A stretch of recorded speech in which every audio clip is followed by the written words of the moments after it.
4월 마지막 주일을 우리가 함께 맞았습니다. 온 땅이 연녹색으로 하루가 다르게 채워지는 아름다운 때를 보내고 있습니다. 이 좋은 복된 날, 또 좋은 때 주님 앞에 나오신 여러분들을 환영합니다. 주님의 은총과 평안이 여러분과 함께 하시기를 축복합니다. 남은 4월 3일 동안 우리는 디도서 말씀을 함께 읽으면서 이달을 마무리하려고 합니다. 오늘 말씀을 통해서 하나님을 기쁘시게 사람을 유익하게 라는 제목으로 함께 말씀을 나누겠습니다. 오늘도 성령께서 저와 여러분들에게 또 풍성한 은혜를 베풀어 주시기를 바랍니다. 바울 사도는 첫 번째 로마 수감 생활을 마치고 난 다음에 디모데와 디도와 함께 네 번째 전도 여행을 시작하게 됩니다. 이 네 번째 전도 여행에 대한 기록은 소위 목회 서신이라 불리는 디모데 전서와 후서 그리고 디도서에 기록이 되고 있습니다. 디모데는 에베소 교회에 남겨둔 반면에 이 디도는 그레데 교회에 남겨둡니다. 왜 이들을 각각의 교회에 남겨두느냐? 그곳에 있는 여러 교회들을 돌보기 위한 것이었습니다. 바울 사도는 디도에 대해서 디도서 1장 4절 말씀에서 같은 믿음을 따라 자신의 참 아들이라고 이 디도를 소개하고 있습니다. 사실 디도는 바울 사도 전도 여행 초기에서부터 함께 했던 인물입니다. 그는 이방 출신으로서 그리스도인이 된 사람이었습니다. 일찍이 바울이 바나바와 함께 디도를 데리고 예루살렘 공의회에 참석한 바가 있었습니다. 이에 대한 기록은 갈라디아서 2장 1절 또 3절에서 우리가 확인해 볼 수 있겠어요. 갈라디아서 2장 1절 말씀을 보시면 14년 후에 내가 바나바와 함께 디도를 데리고 다시 예루살렘에 올라갔나니 3절에서는 나와 함께 있는 헬라인 디도까지도 억지로 할례를 받게 하지 아니하였으니 이렇게 기록합니다. 그래서 우리가 이런 말씀을 보게 되면 디도는 바울 사도에게 있어서 상당히 오랫동안 함께 했던 복음의 동역자였다는 사실을 우리가 알 수 있습니다.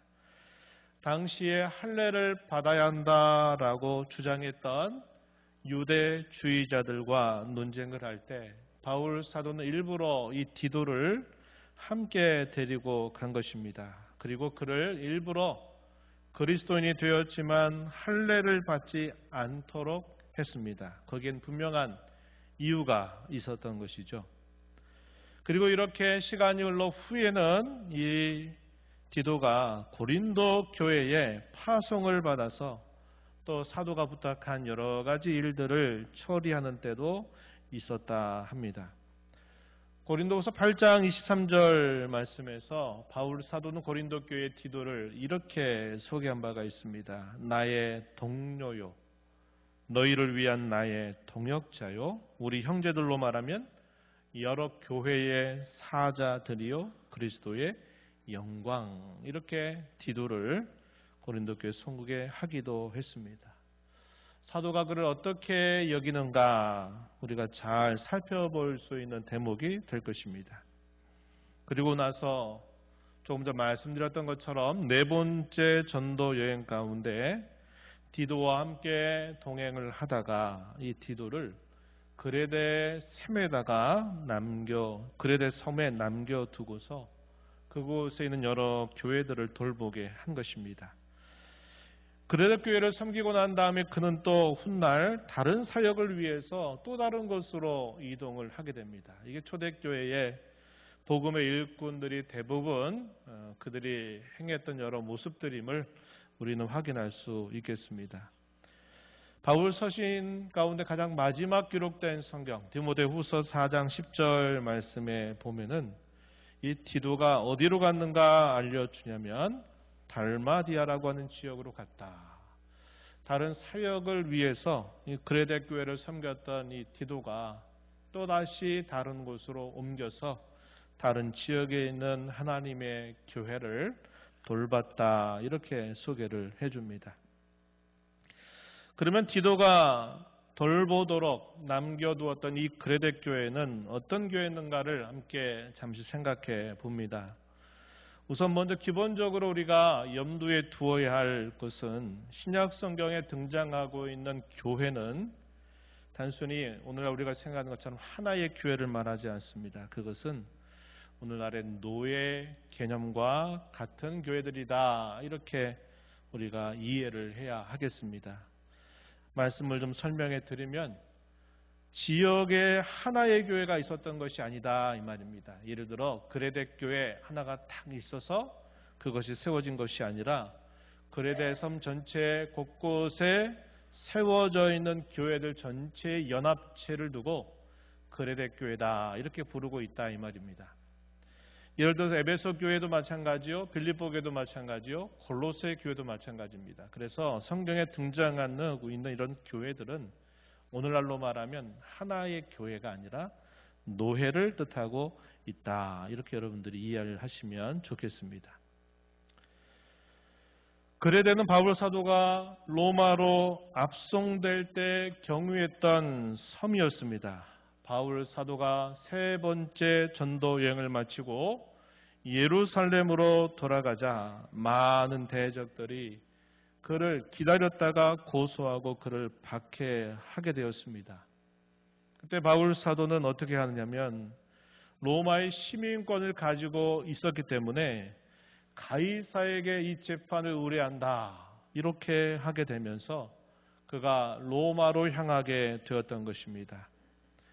그가 배를 타고서 이 로마로 향하고 있던 중에 어디에 경유를 하게 되냐면 이 그레데 섬을 경유하게 되었다는 것입니다. 이에 대한 자세한 기록은 사도행전 27장 7절, 8절, 12절 이 말씀에 소개가 되고 있어요. 한번 여러분 잠시 보실까요? 말씀해 보시면 배가 더디가 여러 날 만에 간신히 니도 맞은편에 이르러 풍세가 더 허락하지 아니하므로 살몬의 항을 지나 그레데 해안을 바람막이로 항해하여 8절에 간신히 그 연안을 지나 미항이라고 한 곳에 이르니 라세아 시에서 가깝더라, 이렇게 표현되어 있습니다. 또 12절에 가서 보면 그 항구가 겨울을 지내기에 불편함으로 거기서 떠나 아무쪼록 베닉스에 가서 겨울을 지내자 하는 자가 더 많으니 베닉스는 그레데 항구라. 한쪽은 서남을, 한쪽은 서북을 향하였더라.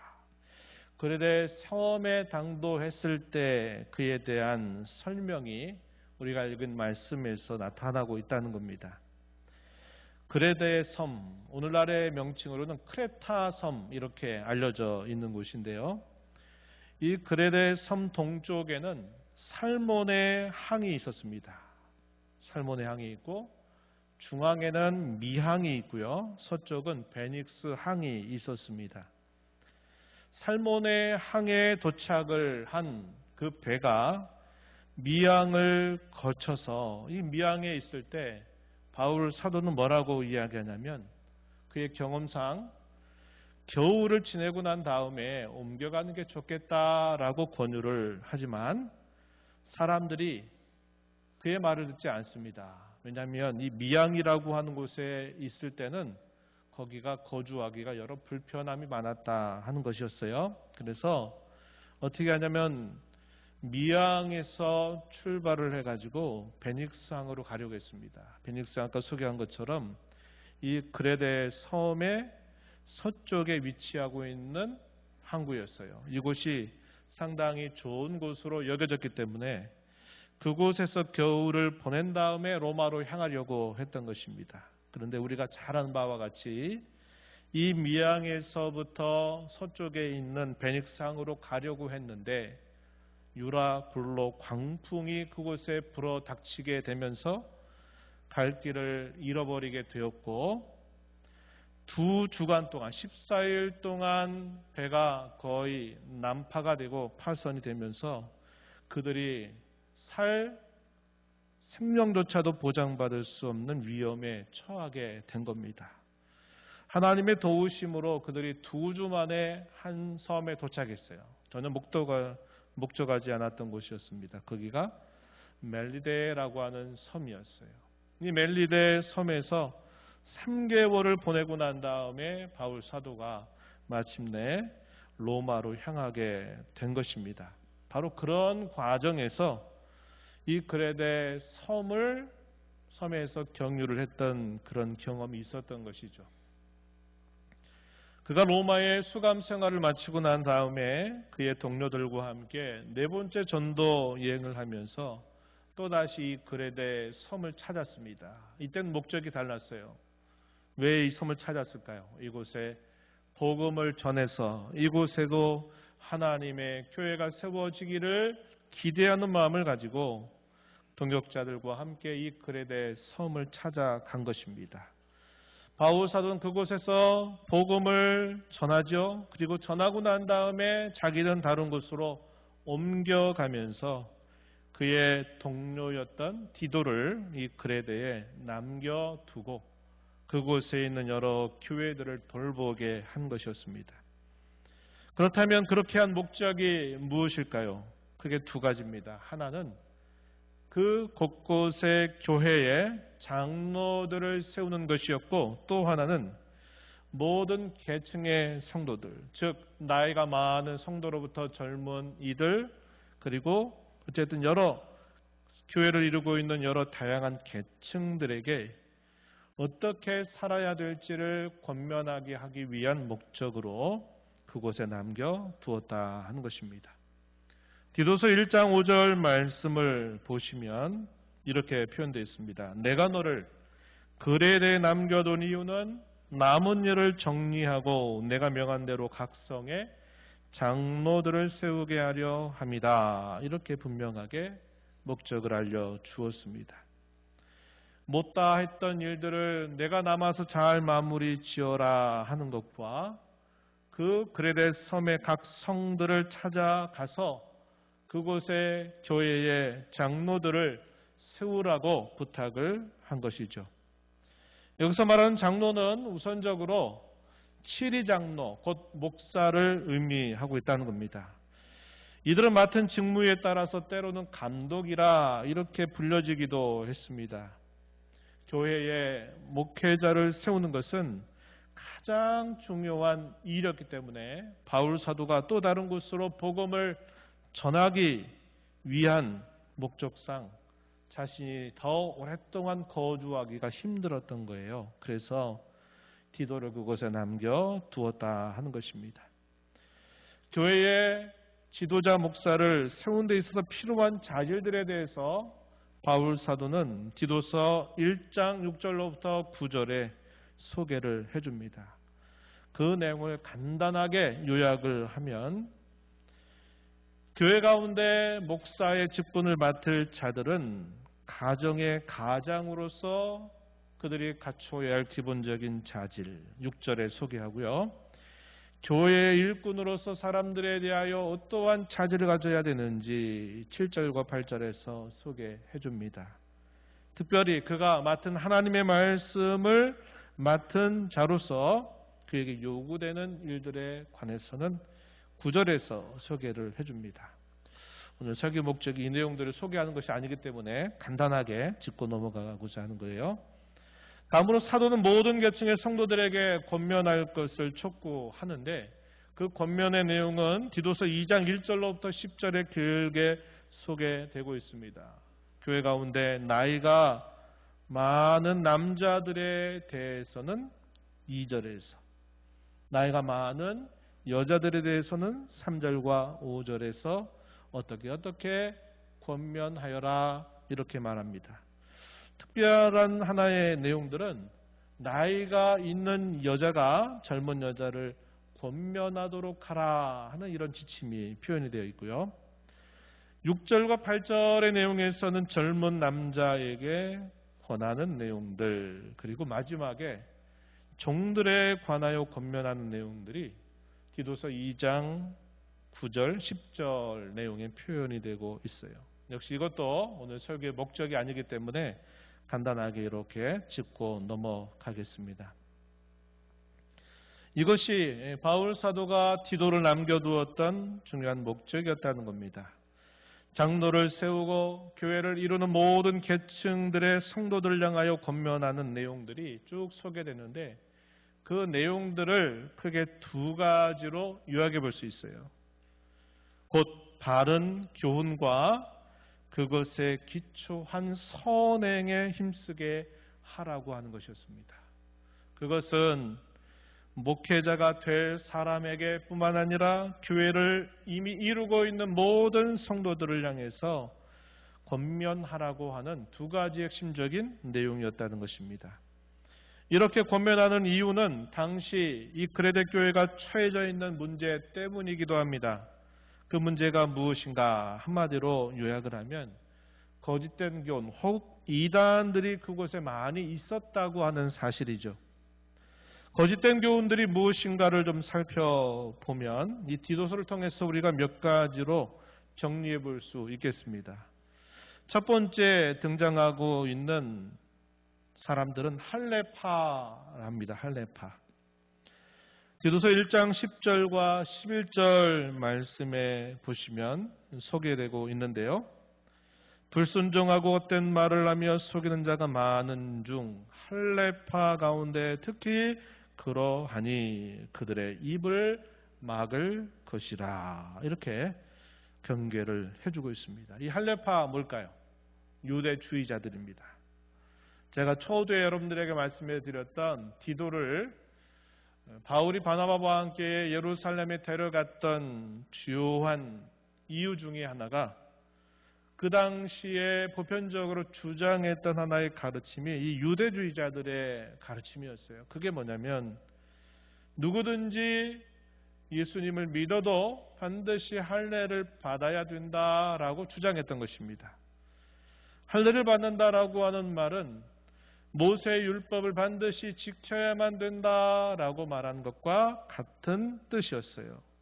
그래서 이방이든 유대인이든 유대인은 태어나면서부터 할례를 받으니까 상관이 없는데 이방인들조차도 그들이 교회에 속하려고 하면 반드시 할례를 받고 그 할례를 받은 대로 모세 율법을 힘써 지켜야만 된다. 그래야만 구원을 받는다라고 주장한 것입니다. 그래서 이러한 주장들은 초기의 교회에서부터 늘 문제거리가 되었던 것인데 이렇게 이때로부터 약 30여 년 정도의 시간이 흘렀음에도 여전히 바울 사도가 곳곳마다 복음을 전하게 될 때 이러한 유대주의자들에 의해서 교회가 많은 어려움을 겪고 있었다고 하는 사실이죠.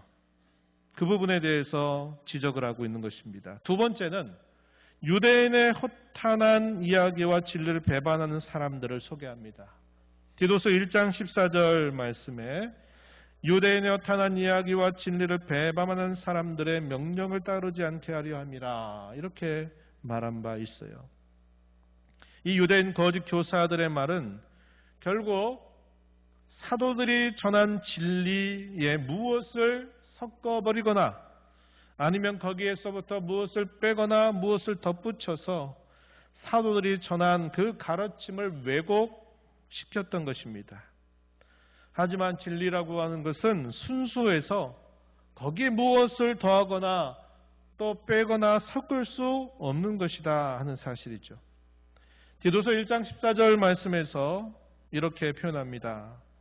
유대인의 허탄한 이야기와 진리를 배반한 사람들의 명령 이렇게 표현되어 있고 세 번째 가서 보면 족보와 신화에 대해서 경계할 것을 이야기해 줍니다.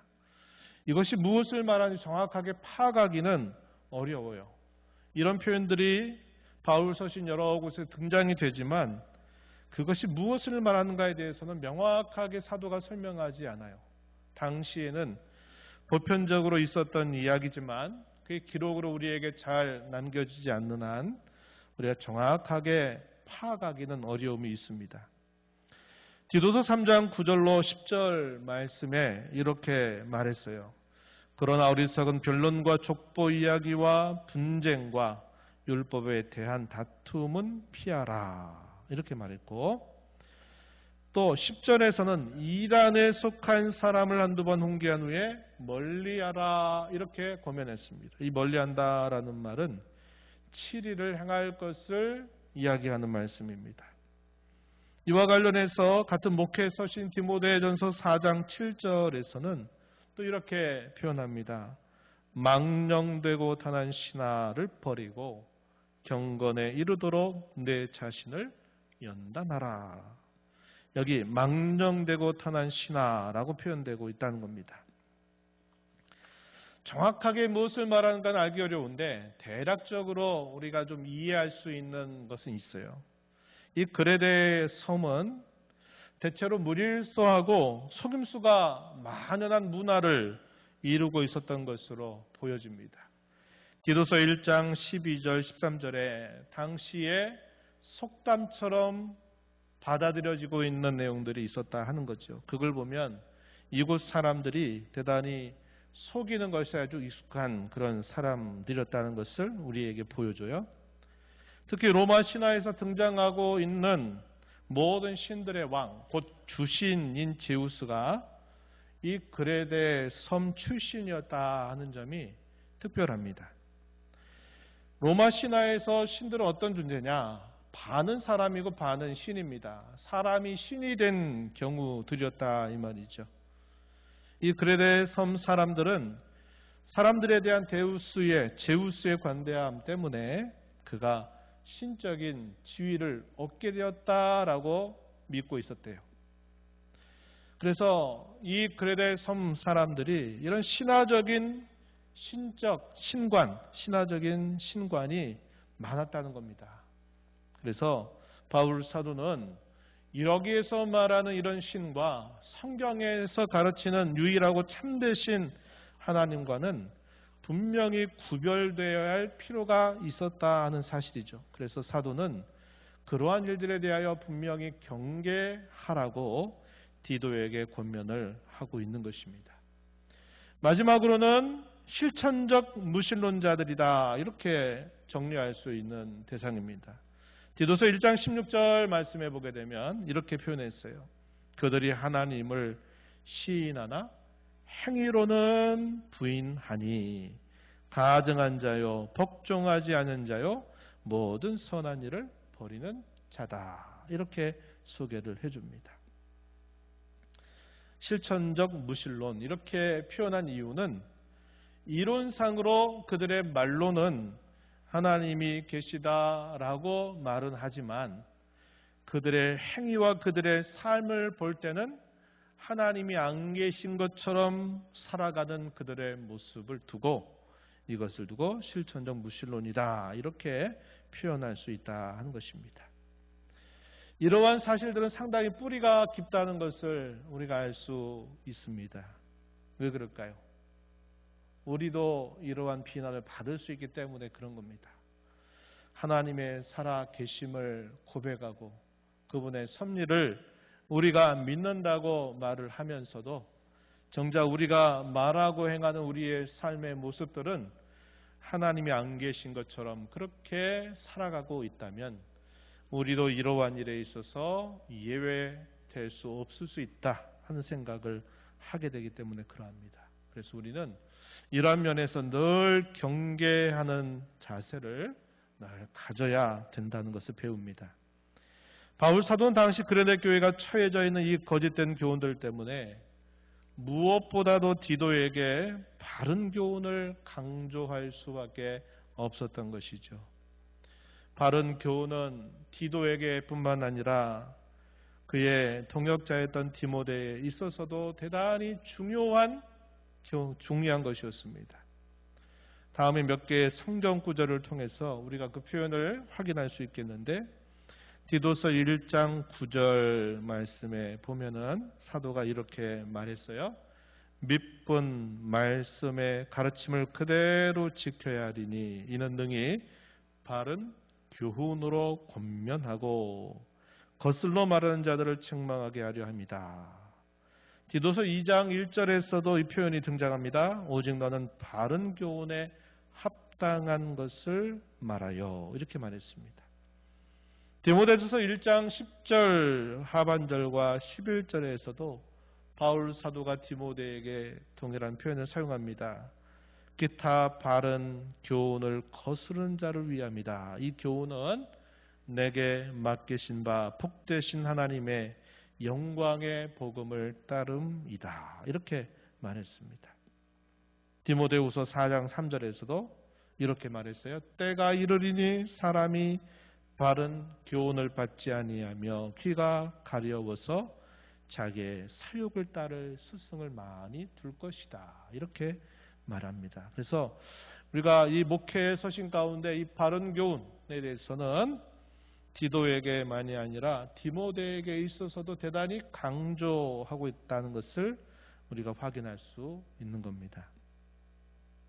바른 교훈이라고 하는 말에서 이 바른이라고 하는 말의 의미가 뭐냐면 건전하다, 건강하다라는 그 말을 가져온 겁니다.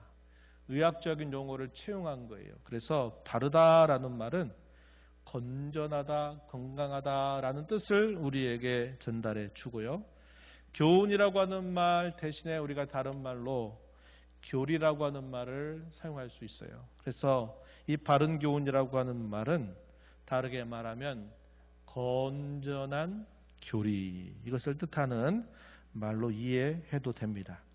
그렇다면 이런 바른 교훈 혹은 건전한 교리의 핵심적인 내용이 무엇일까요?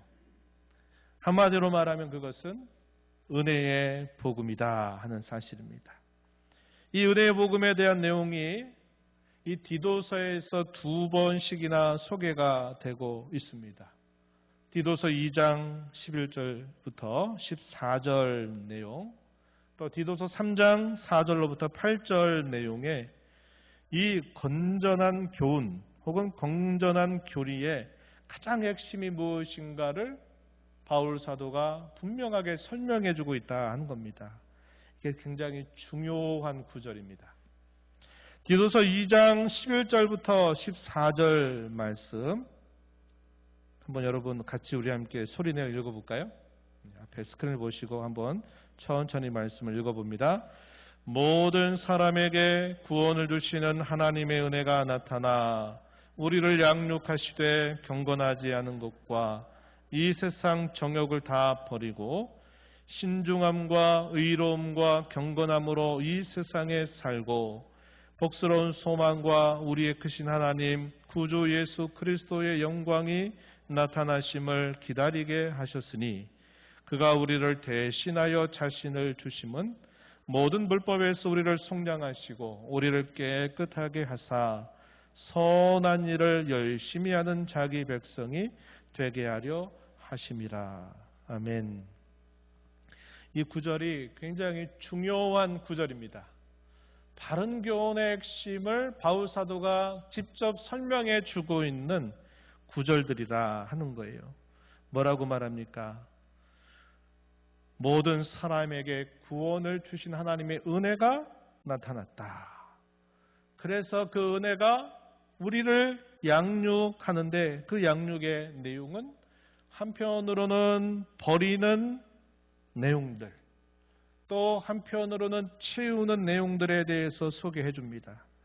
경건하지 않는 것과 이 세상의 정욕들은 날마다 버리도록 하나님이 그의 은혜로 우리를 양육하시는 반면에 신중함과 의로움과 경건함으로 세상 가운데 살도록 우리를 계속 양육해 가신다고 말합니다.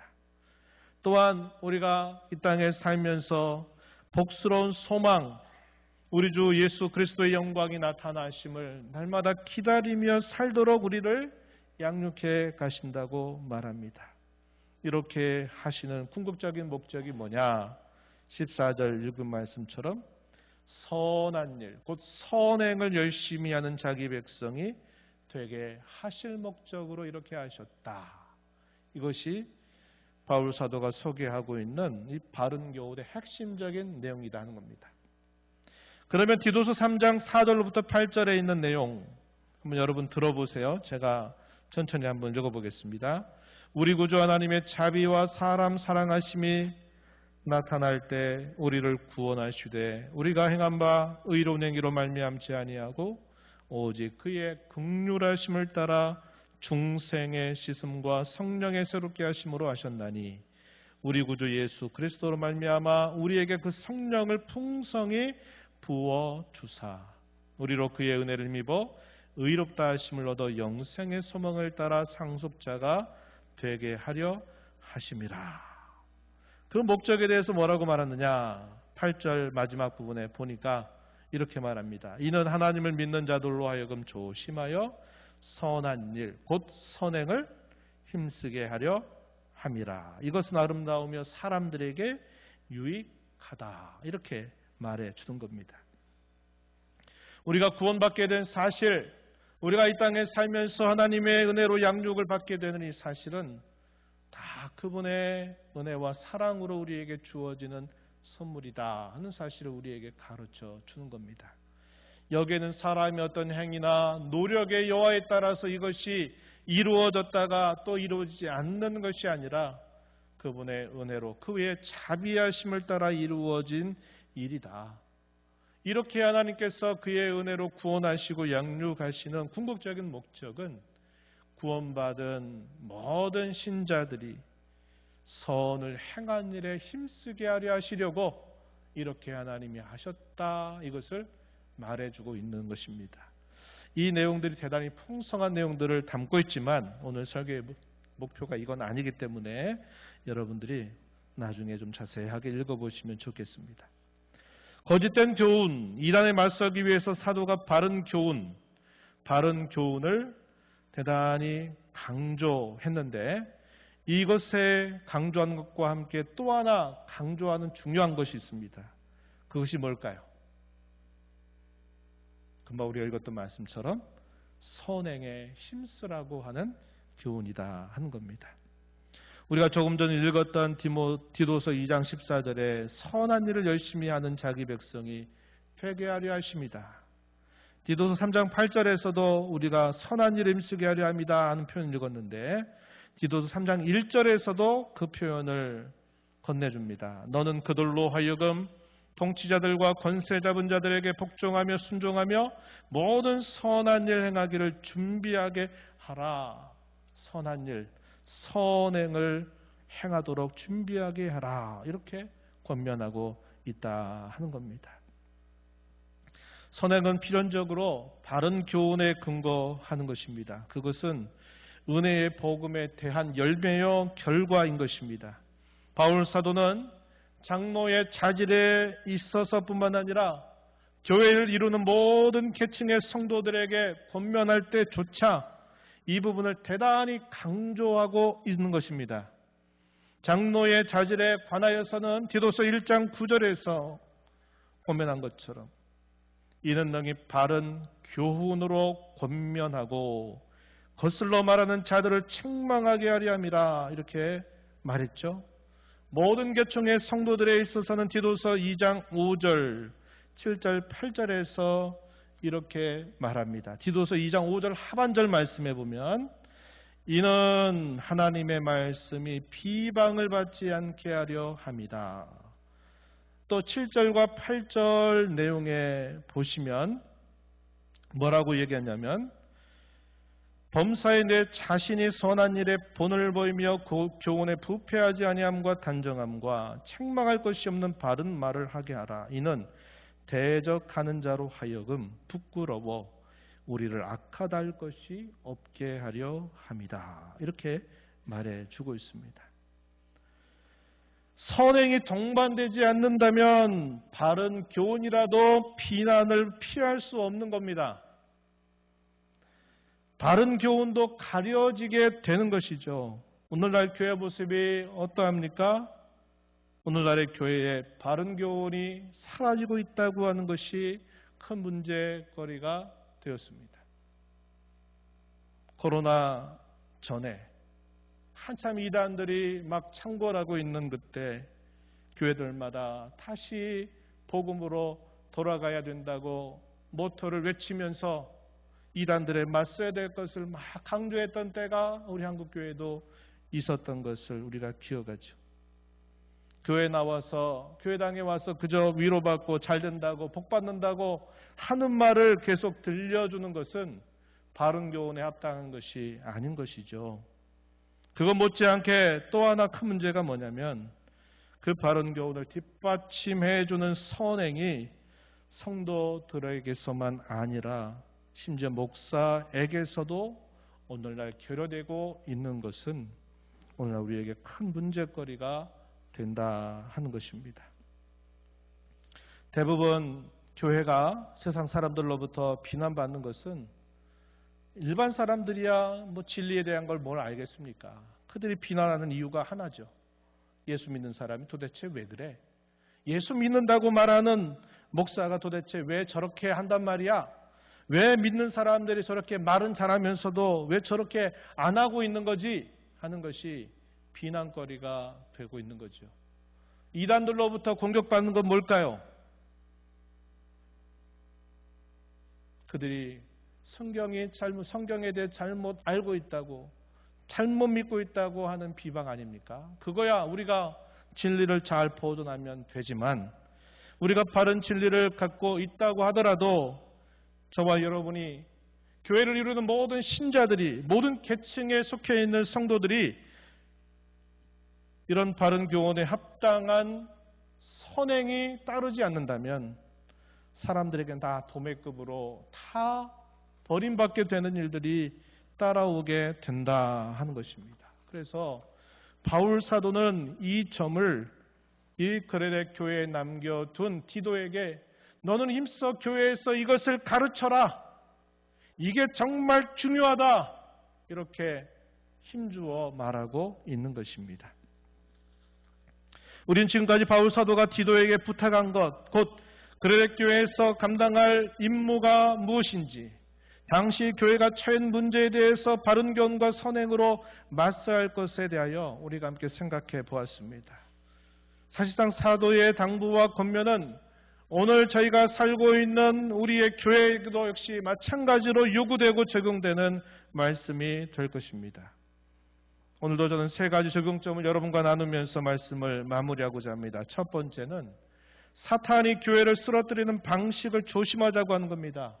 사탄이 교회를 쓰러뜨리는 방식이 얼마나 다양할 거예요. 너무나 많습니다.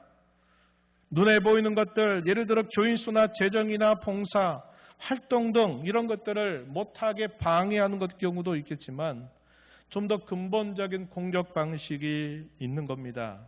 그것이 두 가지로 여겨볼 수 있는데 하나는 뭐냐면 진리를 빼앗는 것입니다. 진리를 빼앗고 그 진리 대신에 거짓 교훈들을 막 섞어버리고 거짓 교훈들로 대체하게 만드는 그런 일을 하는 것이고 또 하나의 공격 방식은 우리가 살핀 것처럼 진리에 합당한 삶을 살지 못하게 함으로 비난받게 해서 사람들로 하여금 진리를 거절하게 만드는 방식으로 공격하고 있다 하는 것이죠. 사탄이 이 두 가지 중에서 하나라도 성공하면 기뻐할 것입니다.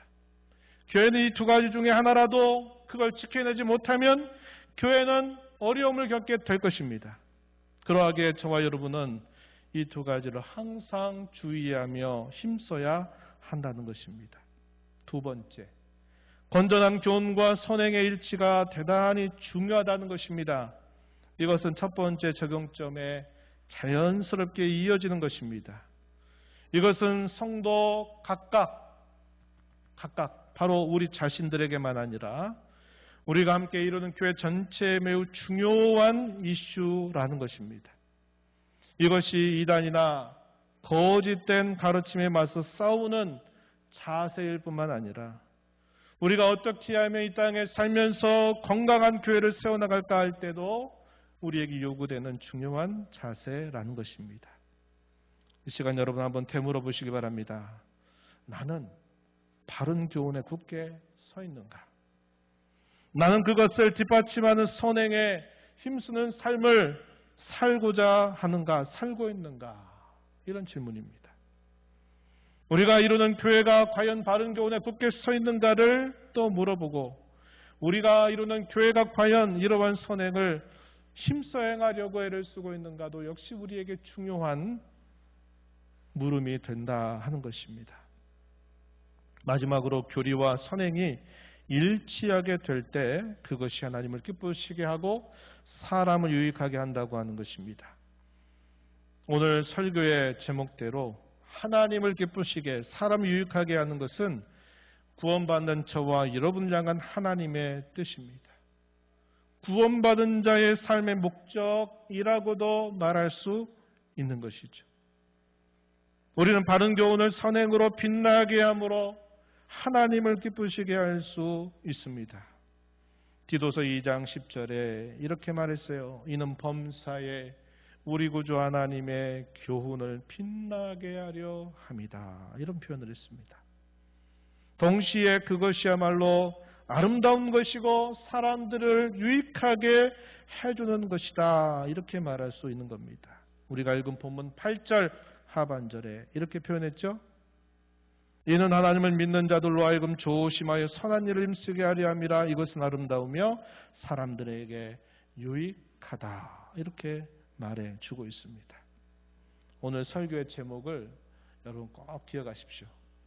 하나님을 기쁘시게, 사람을 유익하게.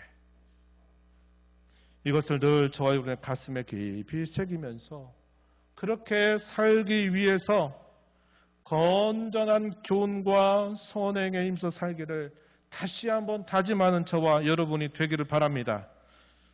주님의 도우심과 은혜가 함께하기를 진심으로 축원합니다. 하나님 아버지 감사합니다. 오늘도 저희들을 불러주셔서 주의 말씀을 통하여 주님의 교회가 사탄의 많은 공격에 맞서 어떻게 교회의 다움을 지켜나갈 것인지, 어떻게 하면 교회가 건강한 교회가 되어서 하나님을 기쁘시게 하고 사람을 유익하게 할 수 있는지 다시 말씀을 듣게 하심을 감사합니다. 바르고 건강한 교훈을 잘 지켜나가서 이 시대에 창궐하고 있는 이단들과 맞서 싸워나가는 저희가 되게 하시고, 저희들이 비록 허물과 죄가 많으나 저에게 베푸신 구원의 은혜를 감사하면서 주께서 하신 말씀을 힘써 행함으로 선행을 더욱 이루어가는 저희들의 삶이 되도록 언제나 도와 주옵소서. 예수님 이름으로 기도하옵나이다. 아멘.